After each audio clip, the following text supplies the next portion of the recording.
Okay, but without further ado, we can get started.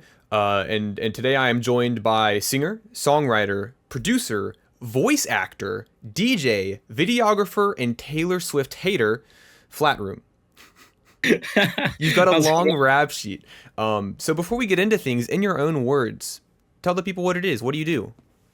I do a lot. It's like hard to keep track of all of it. I'm primarily a musician. I always just categorize it under just musician. Right. I'm an actor. I'm a producer. I do video work. I'm a teacher as well for little kids. Nice. In the drama community. And yeah, I'm a family man. What can I say? I love music. I love all things music. Yeah, I think I'm the big word is musician. I categorize myself under musician. But there's just so much more. Peel back the layers, and you've kind of there's like I could go on for hours upon hours. Like I collect records. I have so many shirts and hats. You almost never ever see me without a hat, which is insane. No, I get it. I'm definitely a hat guy myself, so I can I can empathize with that. And so traveling back in time a little bit to sort of establish a timeline of events, at least in terms of publicly available tracks, we have some glitchy EDM stuff and some remixes and some covers that kind of populate your accounts from a couple years ago, like I Love You, Glitch Gum, A Little Closer, stuff like that. So what is initially getting you into making music? At what point do you say, you know what, I want to make music, I want to post the music that I make, and I want to have a name, I want to have like a moniker that I'm doing it under? So I think it all the sound that you were talking about, like in the beginning of my uploads and during SoundCloud, was heavily inspired by, funnily enough, digging through Glitch Gum's SoundCloud likes. Right. And because I was like a super fan back in the day, and I would just like hear something that sounds good, and I was like, oh, I really want to try that. And there was a couple attempts, and I still have the first attempt somewhere on my computer, and I re-listened to it a couple days ago, and I was like, wow, this is dog. Like, this is not good. But I kept trying, and you'll notice, like, once you go through all of the Daria Core-ish stuff that I did, it progressively got louder. And because I figured out I learned how to bounce instead of just send right to like the iTunes whatever. Right. The name literally means nothing. The name is literally a whole bunch. I came up with I wrote this short script years ago, and it was about this like fake Omegle type website called FLATROOM, where you would have to pretend that you were in the same room with the other person. Okay. And I was gonna make like this whole kind of like website for it, and I made an email for it, and then I signed in to SoundCloud using that email, and it just automatically was like, okay, hi FLATROOM, welcome to SoundCloud. And I was like, you know what, okay, cool. There you go. And people like it. It's got a nice ring to it. Like, it's smooth. It's easy to say. Yeah, and there's kind of like a certain mystique to it. It's like, I understand what flat means and I understand what room means, but what could they possibly mean when pushed together? Exactly. So there's a bit of mystery behind it. Yeah, and other people, I guess, had the same idea, because if you look back, I think there's like an EDM track from like 2016 that someone published under the name FLATROOM. Right. And people will ask me, be like, hey, did you make this? I was like, no, it's a good track, though. It's kind of banging. You can start claiming it as your own. You're like, oh yeah, that was me. Maybe. But if we fast forward a little bit, we have like your most recent track, I Don't Even Need, which is, there's a bit of a deviation away from that early stuff. You have this kind of warm indie rock tone, and you definitely still have the remnants of those first tracks and influences scattered throughout, especially in the back half of the track. How has your creative process developed and kind of evolved over time since initially starting out? I have always been driven by like inspiration from stuff that I hear, especially by my sister, who's away at school right now, but she mainly listens to like very much like Margot Leota, Lizzie McAlpine type, like indie folk, right. Very soft, very, very warm guitar stuff. And I am obsessed with that music. Like, that's like my favorite thing ever. And so I was like, I'm really not good at writing music at all, which is why I have my friend Daniel write with all my stuff. He wrote I Don't Even Need, he wrote Blood Sugar, he wrote Normal People, I think.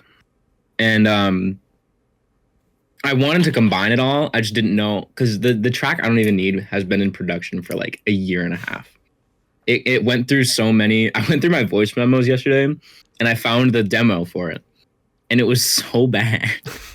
It was so bad. I'm so glad. I'm so proud of how it came out. That track, that took like 4 hours to make. I was just in the zone so hard. I just kept like, oh, take this from Splice, make this, sound design that. It was such a nice feeling of just like, and when it was done, I just listened to it over and over and over again. Because on this project that I'm working on, I thought it was going to be the hardest thing to make. And I mean, in a sense, it was. In a sense, all of the songs are, just because I have to be in this certain mindset when it comes to like producing, to the point where like I will go a month or two without making anything. Right. And it sucks. But once I get that like initial spark, it's the best feeling in the world.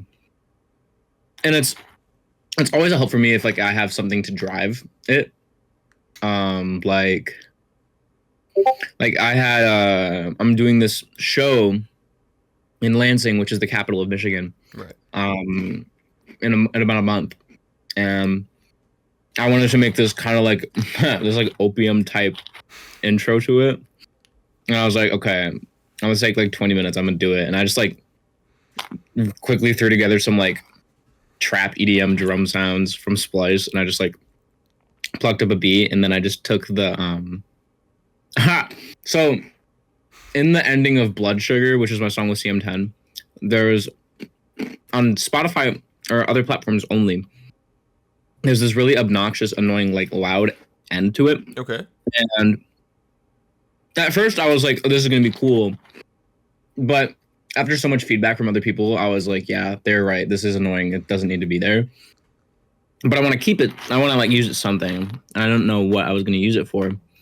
Eventually, what I did is I just took that, because it's like 2 notes that repeat over and over again. Yeah. I turned that into like a trap beat. It's really funny. Like if you know, if you don't know, it's going to be like, dude, this is horrible. But it's like, it's kind of like a joke to the old fans. But anyway, back to I Don't Even Need. Switching, because originally FLATROOM was just going to be remixes and mashups of whatnot. Right. But then I did a Little Closer as like that's A Little Closer is a song from the Dear Evan Hansen movie, which everyone has a different opinion on. I enjoyed it, but the song was so good, I was like, okay, I need to do my own little spin on it. And so what I did is I found like an instrumental on YouTube. I sped it up. I sang over it, added a little bit of drums, and that was it. And I still think that's one of my most like coolest vocal sounds ever. Yeah. Like it sounds like, I don't know, it provokes such emotion to me anyway. Yeah. But after that, I was kind of like, okay, it doesn't need to just be this, right? It can be so much other stuff. So I just started doing, I did To the Stars. I did a couple other things that were not just strictly loud like EDM. And that change, I think, was so helpful, because I was like, it was almost like a trapped feeling of like being stuck in this, people want this one thing. And then I realized I can do what I want. And that was such a freeing feeling. You know, you talk about, you know, that's a good point. You know, you talk about, oh, I feel trapped, but now I realize I can do whatever I want in this regard. You talk about maybe something you thought was cool not necessarily being received the way you wanted it to. You talk about, you know, locking in and being able to accomplish all of this work in a short amount of time. What do you wish people noticed more about the art that you make that you think is kind of underlooked or undervalued? I've always people have been starting to notice this more, is my use of callbacks to other things. Like there was a 3-song EP that I put on User, which is a massive SoundCloud account with like 300 people running it. Right. And I uploaded this song called I'll Find Them Someday to the account. Just randomly, I was like, okay, I'll just throw this up there. After that song was published, the account wasn't able to upload any music due to like Go Plus or something. And so everyone thought, oh, this is the last user song. So it got like a bunch of plays. I was like, well, I guess I got lucky. Yeah. But after that, the account got access back, and I uploaded 2 more. Not a lot of people heard them. I think there's a couple that like those 2 songs. I don't think really anybody heard them, but every once in a while, like the lyric in Kill Your Competitor, I don't want to be your friend again. That's directly from the user song. Okay. So, and somebody commented it. Somebody commented like, "Oh my God, wait, is this?" Somebody caught it. Oh yeah, that was a really good feeling that someone recognized that. Through my first kind of project before the flood, I had this motif that I made about like 5 years ago, where I challenged myself on my like little like Akai MIDI controller to make something that's only playable in like 2 octaves of keys. Okay. And I did that. And that motif is one of the coolest things ever. I'm so proud of that. I need to use that more. But that was almost in every single track on that album. And then there's my little thing that's all in my new tracks. A lot of people have been noticing that. So yeah, my callbacks.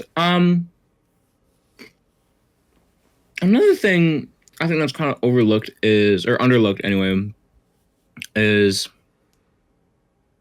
there's a lot to think about because I put so much stuff. My use of samples, like someone made a Genius page for my new songs, which I think was insane, and people found the samples, which is even crazier. But in Kill Your Competitor, the first thing that you hear is a bunch of like kids talking, and then all of a sudden they just yell the word politics, which I thought was like really funny. Yeah. I mean, it's not like a, oh, this is a lot about society. It's not that. I just thought it was funny. But I was like, oh, no one's gonna know what this is from, so I'll just throw it in there. And someone found it on like day 1, which I think is crazy. It's from a cartoon called Robot Jones. Okay. Such a good, very progressive, from like 2001. Nice. It was so good. Highly recommend it. And we said, hey, where are you starting out? We said, hey, where are you at now? And so we might as well wrap it up with some predictions here. Where do you see your creative endeavors going in the future? And that doesn't even have to be within music. Where do you see yourself going into the future with music, with video, with teaching, with, wherever you may want to take your passions and take your kind of creative endeavors? I've thought about this so much, and there's so many paths that I could split off into because I do so much stuff. Yeah. I would like to keep it, and this is kind of unrealistic, but I would love to keep like a healthy combination of almost everything. There's a lot of things that I won't be able to do forever. Like I won't be able to voice act forever because that's kind of a dying art, and to some degree. Obviously, I don't want to discredit, but at least maybe commercially. Yeah. I would love to keep doing videos. I would love to like get better at doing videos, just because a lot of the stuff I use Final Cut Pro, and I still haven't figured out all the like bits and bobs about that software. I would love to continue teaching. Like it's my favorite thing. I love the kids that I work with. They're all so nice. I would wear an Elena Fortune hat to class, and one of the kids got one, and I was like, wait, what? Oh, I need to tell Elena about that. He will find that really cute. But yeah, I find myself, first and foremost, I want to be a performer. Right. I love performing. I got a really cool opportunity last year in December to play at this venue called the Crowfoot, and it's in Pontiac, Michigan, which is like 30 minutes out of Detroit, give or take. And it was not like there was not anybody there because it was like the band I was opening up for doesn't have like a huge audience. There would be so many thoughts running through my head being like, oh my God, I'm playing at the Crowfoot. And Owl City played there, Poppy played there. Nice, okay. Guar played there after me, which I think is crazy. But Also, Soldier Boy played there recently. Okay, cool. Which is awesome. That's something. But that night, I learned so much because I didn't have in-ears. I just brought my computer and my guitar, and I was like, all right, let's do the thing. I just played some tracks on my computer and played guitar along with them, and I had a monitor, but there would be times I saw the video with the line in audio afterwards, and I would be getting off time so easily. And I would be like catching up on myself, and I'd be like, oh, I'd be stumbling. I look back on that with like such pride because like, holy shit, I played the crowfoot. But also, there's a lot of things I learned. I would love to have a timing, like a metronome or something like that. I don't know how to do that yet, but I'm gonna figure it out. But or something like that. And especially like for the show in Lansing I'm doing, I'm just gonna be wearing headphones the whole time, just because like I want to hear myself. I want to hear everybody else. Yeah, I feel like I need some kind of like monitoring system, or you know, there was in 2022, this is kind of like the infamous FLATROOM story, but in 2022 I went to this music festival called Electric Forest, which is basically like, it's gonna sound like I'm degrading it, and to a degree I am, but like I'm not, because it's amazing. It's amazing. It's like gonna it's sound like I'm degrading it because I am. Because I am, but it's basically, it's a music festival in Rothbury, Michigan, where if you're looking at the state, it's like right around this area, right? And it's basically what it used to be, and I think it still is now, but it's mainly like a jam band / EDM festival, right? So okay, interesting combination. The first year they did it, I think it was like Skrillex and the String Cheese Incident opening, and then they combined, and Skrillex was playing guitar with them. It was super cool. Yeah. And in 2022, I went for the first time because Porter Robinson was there, and Porter Robinson is my favorite artist of all time. And I was like, oh wow, I have to go there. And this was my first ever festival experience, and I brought my cousin Brett with me. And shout out Brett, by the way. Gotta shout out Brett. He's like the reason I'm doing this. We got there, and the first 3 days of the festival were amazing, like life-changing experience. We met so many cool people. A lot of the time, because mainly the thing about Electric Forest is that it's like, if you know what a wook is, it's literally everybody there is like that. Basically, a wook is basically like total stoner hippie festival goer. Like, imagine like, if you know the artist Excision, like their main fan base. Okay. Like, crazy like dubstep head with like white person with dreadlocks. Almost. Some real bro step stuff. Yes. I got you. I understand. Nowadays it's all like rhythm and like let's get high. They basically like hand out drugs there. It's like super dangerous, which is why I didn't go last year. Also, it was really expensive. But yeah. Everyone's got to get their festival mandated poppers. Exactly. And then the last day of the festival came around, and Underscores was gonna do a show, and this was before I was like tapped in at all. I was like, I wanted to see, because people love Underscores, so I wanted to see what it was all about. And we were waiting for the show to start, and all of a sudden Brett opened his phone, and he's like, dude, Porter Robinson's gonna play at this piano in the middle of the woods. We have to go. There's a art installation at Electric Forest, a huge piano just in the middle of the woods, and anyone can go up to it and play whatever. It's a really cool idea. And he said, hell yeah, I'm going to be here from this time to this time. And we were like, okay. We ran up there. And before anybody got there, I got up there and like I played some of my stuff. Everyone like started cheering. It was awesome. And then Porter got up there, did his thing. And then everybody started cheering, let this guy play with you. Let this guy play with you. And I was like, oh shit, wait, what the fuck is happening? And eventually the crazy happened, and I carry these Polaroids with me everywhere I go. This is me and Porter Robinson at the piano together. No shot. Yeah, that's so cool. It's such a beautiful moment for me. Yeah, that's like a defining key point in your life. Oh my god, absolutely. It was so funny. I went to the Porter Robinson Smile Tour 2 days ago, and I held up on my phone being like, thank you for playing piano with me. And he immediately saw it, and I was like, I remember that. Thank you so much for being here. And then he came down stage and handed me a guitar pick. Oh, so sweet. Such a cool moment. But yeah, I wish, dude. At that concert, it felt like I was there. Like it felt like that was my best friend on stage. It was such a cool experience. Yeah. That was kind of my first. Okay, I want to do this for the rest of my life moment. Okay. Yeah. Like the big moment. The performer thing is what I want to be first and foremost. I want to be on stage. I want to be jumping around. I want to be happy. Yeah. I want to be happy. Yeah. And you know, you've brought up a lot of names, which I love because I really appreciate when people can attribute memories and skills and things developed in their lives to other people. Yeah. And so, you know, you look at in person, you know, whether it be in Michigan or you look at internet-based communities, especially when you look at stuff like progressive pop and hyperpop and electronic dance music, like all of these communities are really big and buzzing online.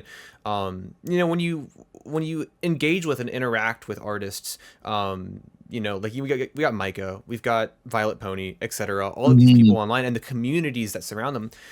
You know, how do these communities impact and influence your music, if at all? And how can, a bit of a twofer question here, and how can a community of artists strengthen each other directly or indirectly? That's a really good question. Thank you. It's a lot to think about. So the community is growing bigger than ever, always and forever. I think, you know, I will see every once in a while, I'll see names pop up and they'll be going huge. These past few months, this was the first time I ever heard of Subi Club or Brewster Durbin or names like that. So I think the community is ever growing, and I think how easy it is to connect with people, and tell them like, hey, this was amazing. I want to be just like you, and they'll respond. They'll be like, thank you. I think that's an incredible thing. I also want to apologize to anyone who's watching and has messaged me being like, this is amazing, and I have not responded. I am so terribly sorry. I'm horrible at responding to anybody. If you're friends with me, you will know this. I am so bad at responding to text messages. I'll open them. I'll be like, oh, this is so sweet, and then I'll get distracted. I do the same thing. I will get better at that. I promise. But I think every once in a while there'll be like a little bit of a dip where someone will say something that they probably didn't mean, or something will happen like way behind the scenes. Yeah. That, I mean, if it's bad, people should know about it. But yes. A lot of people try to take control and be like, here's what we're going to do, guys. Basically, we're going to... And really, I don't want to step in and say that's not your job. Yeah. Because there's no owner in the community, so you can do what you want. You can help any way you want. But I think working together needs to happen way more. I want to see more, man, back in like 2021, 2022, the URL Fest stuff was so cool. Yeah. It was so sweet. Like, I remember the first time seeing Boneyard or Swagfest, or I mean, I can name so many others, like Goop Fest or Wells Fargo. That all of that stuff was so crazy and cool. But it's kind of dwindled down. I don't know why. I mean, obviously I'm assuming I'm blind to it, but I'm starting to see it kind of come back. But I really want to see more of that stuff. Yeah. Also, I mean, like, fuck Twitter, but like it's such a cool platform for people to post, hey, I'm working on this. What do you guys think? Yeah. Basically, I imagine this is going to be the most like chronically online thing ever. I imagine Twitter, as of what it is right now, as a massive just kind of like server or hub or like r/ or Discord server where anybody can just be like, hey, this is what I do, this is me, which I think is so crazy cool. And I would have loved to have that when I was like first starting out back in like 2020. That would have been so cool. But yeah, we're constantly working together. Like, we're constantly like, every once in a while, I have this thing that I do where if it's somebody in the community's birthday, I will call them and I'll put like a birthday trap beat on, and I just sing. The last person I did that was Zay Okay. That was so funny. Yeah, I love how everybody, for the most part, everybody likes each other. Yeah, I know. I think you bring up an interesting point because you see this a lot in communities where certain individuals that have varying levels of actual engagement and involvement with communities, sometimes try to dictate the sort of overall opinions and kind of like ideas and philosophies for other people in the communities. And so this is the biggest hot take that I'll try to pull out of you from the entire interview. So this is as bad as it gets. Do you think that these communities thrive more on being a little more insular and a little more vigilant in terms of making sure that people don't encroach on those communities? Or do you think that the massive open arms, everybody is welcome philosophy outweighs any possible dissidence in that regard? Well, there's a lot of things that, like, I don't know, like, it's because I'm not one to dictate. I don't really think anybody is, but I think also letting anybody in is not the right solution. Okay. Because you don't know about them. Yeah.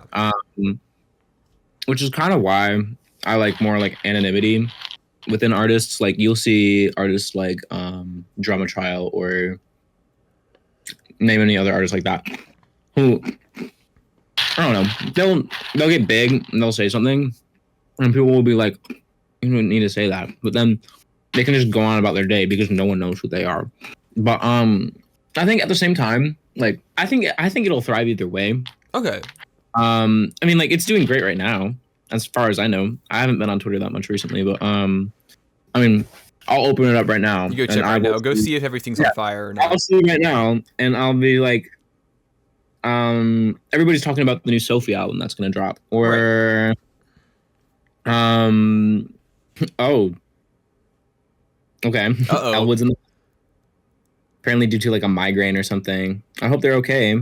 Then they'll be like, Subi Club's posting about their music, or there's a picture of Eric DOA and doing the Golden Freddy pose. Like, right now, I think it's in a good place right now. I don't know. That's how you know it's in a good place. Yeah, I'm not super tapped in, but yeah. And also, you know, you've brought up like URL fests, and then you've also brought up live shows as well. I know you did an acoustic set at Cabbage Patch Saloon recently. You know, so kind of veering directions a little bit. What are your favorite parts of performing live, and how has how have you refined your approach to it over time? I know you mentioned earlier it's like not having like a way to listen to how you sound, and then only having your guitar in your monitor. You know, how has that whole world inside of your music been? I think I got really lucky when it came to the Cabbage Patch Saloon, just because I didn't have any backing tracks. It was literally just me and the guitar. Yeah. Which I really liked. It was super easy. My favorite part of performing is seeing everybody and talking to people and like meeting people and like stuff like that. I love seeing people's reactions. I love when I think about making music, this is gonna sound so like Jacob Collier, like, oh guys, I do this thing and you guys probably don't. But when I write a song, I imagine like if I could pick like 3 fictional characters to hear this song, what would they think? Okay. Who are your go-to fictional characters? Oh, okay. For a while it was Ruby Gloom. I always wanted to think I think she would fuck with my shit. Okay. There was a couple others. There was Russell from Happy Tree Friends. He would probably bump my shit on his sailboat. Okay. Or, and I picked like Jesse from Breaking Bad as like a safe choice. Okay, those are the 3 craziest options I think you probably could have picked. I see the vision. I see the idea. There's every once in a while I'll be like, I want to make another loud EDM song with a different character. And I did that once. I literally did that once, and it was with Battle Kitty for the song Princess Dress. Okay. And that was a one-time deal. I don't think I'm gonna do it again. Never again. Maybe one day I'll be like, okay, I need to do this right now. It's a good exercise, but like, I don't know. Yeah. All right, so we're reaching the end of the interview, and so we're gonna do something. It's new for both of us, so we're gonna get through this together. All right. We're gonna do a lightning round. So okay. I want you to answer as fast as you can, and you are not allowed to elaborate. 0 elaboration at all. All right, you ready? Let's do this. Sponge cake or cookie cake?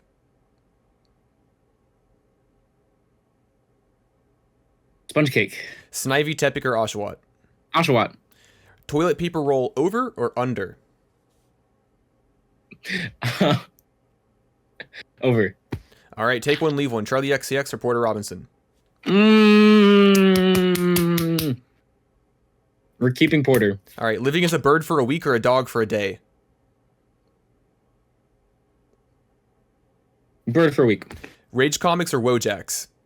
Rage Comics. And that's it. You survived the gauntlet. That was... and with that, your interview comes to a close. Thank you so much for doing this with me. And before we head out, this is your opportunity. Anything you have to promote, it be as shameless as you want. You know, tell everyone what you've got going on. I'm gonna promote other people. Okay, dude, go for it. Shout out my new favorite band, Little Visits. I'm wearing their shirt right now. They are so crazy good. Please tap in. Who else? Listen to the new Violet Pony record. It's incredible. Stream Micah. Stream Violet Pony. Stream Little Visits. Stream Vi 5000. Stream Finch Nickel. Stream everybody. Stream everybody you want. Everybody. Stream myself if you want. Yeah. Stream FLATROOM. Yeah. Thank you so much for having me. Yeah, thanks so much for coming on. Cool. Thank you.